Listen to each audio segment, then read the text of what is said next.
الرحمن الرحيم صبغة الله ومن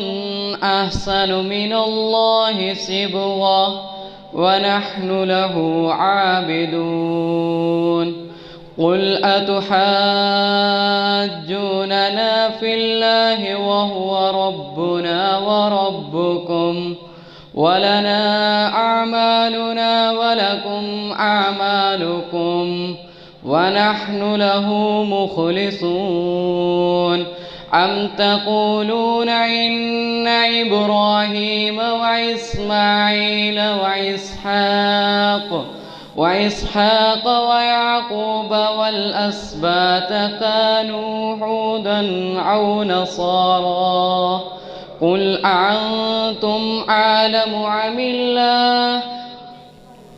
ومن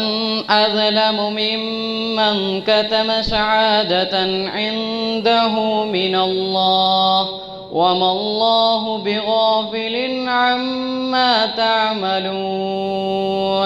تلك أمة قد خلت لها ما كسبت ولكم ما كسبتم ولا تسألون عما كانوا يعملون صدق الله العظيم.